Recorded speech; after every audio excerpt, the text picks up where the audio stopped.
I just got a call from Van Chancellor, of course, wanting 6 tickets since he coached at Ole Miss for so long, and I set him up and everything. But I think that's just, it's a tribute that the older coaches will want to come back and support their school, but he says, I'm not coming from Ole Miss, I'm coming to support you in your last year. And that meant a lot to me. This is Ole Miss's best team since Yo has been there, because they've got a WNBA first rounder and the Austin kid. It doesn't matter what she's averaging, what she's capable of averaging in a ball game, because she's the type of hybrid post player that the league looks for.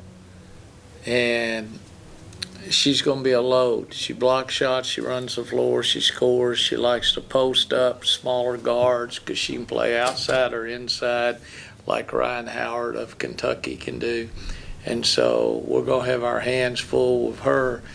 But what else they're doing is they're putting a whole lot of pressure on you. They're forcing turnovers, I believe, about 21 a game or something like that.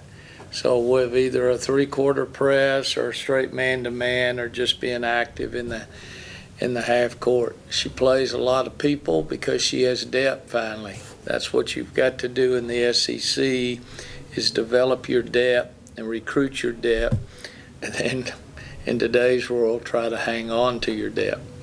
So, but Yo has done a good job. That was Ross's hire when he was at Ole Miss. And she's a good friend, doing a great job as a coach. But again, it's about Texas A&M. It's about Texas A&M. So we have faced the Tennessees, the LSUs, and South Carolina. So we know what elite post play is all about. Now, can we go in and have Roby score like she did, or maybe this night it might be Malone score? But until we get basket touches, and our number one priority in that last game was basket attack, either by our guards or by the rim. We got Wells to the free throw line, which she does second best in the league, and we got Roby space to operate instead of passing out. So depends on what defense they're going to run against us, but we have the answers on offense, but can we execute the answers? That's like going into those tests in college. Here, the teacher gives you the test, but can you remember the test answers by the time you get to put them on paper? That was my problem back then. All right, questions? You touched on the pressure. Have you faced their kind of pressure? Do they do something different? Because they are winning on tournaments. I think basically it is like looking at Auburn in years past with their defensive 1-2-2 that they like to run, and also when they settle back into a zone or a man. I mean, they're similar to what Auburn used to be, but the difference is Auburn didn't have the offense to go with the defense back in the day. Now, Ole Miss seems to have both. And I think this is a huge game for them. I don't know who they have next, but this is just since we've lost one game at home, we can't lose another one in this league due to our road schedule. What we've got to do is have a sense of urgency, take it a possession at a time. When we are doing well, how do we sustain it? When we're not doing well, how do we correct it and still maintain the momentum? When we go into halftime ahead, are we going to blow that lead like we did to Florida, or basically like we did to Auburn? What we got to do is, maybe I need to give my pregame speech at halftime, my halftime speech at the end of the game, and my end-of-game speech before the game started. I don't know. I'm running out of answers, but I know our kids are hungry to play well. We're going to go have a good practice today. And then hopefully the momentum of this Kentucky game and the crowd will wear on my kids to say, hey, this is a basketball town when the big teams come in here.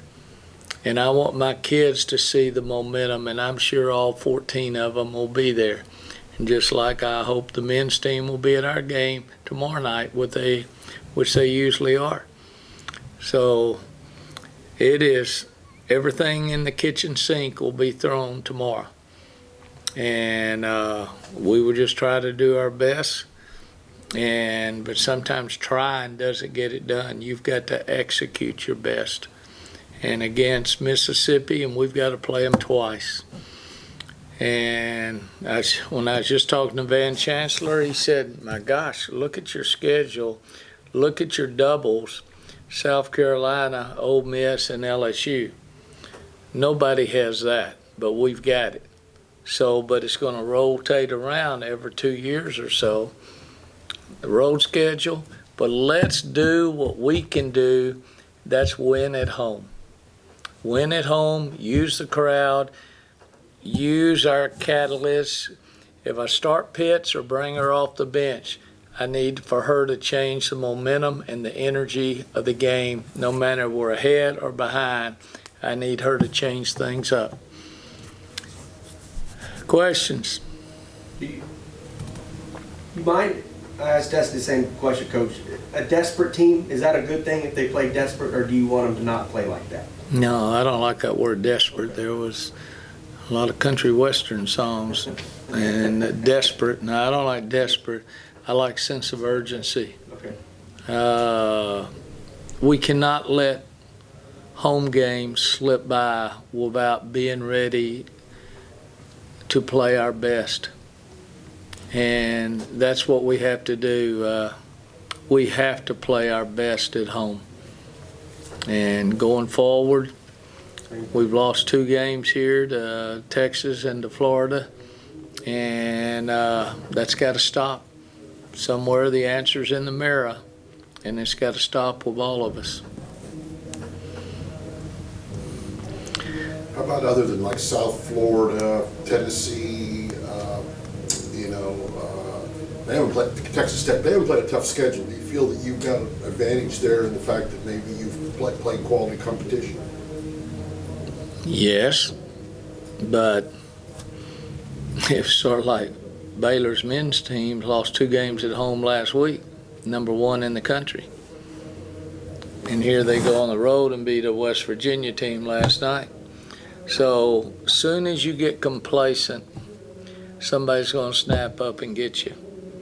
And this league is very, very good this year. And the problem is the bottom of the league is trying to catch up to the middle. The middle is trying to move the top 4 out of there that's been there for most of the last 4 to 5 years. And so it's just a cycle. Can you hold on?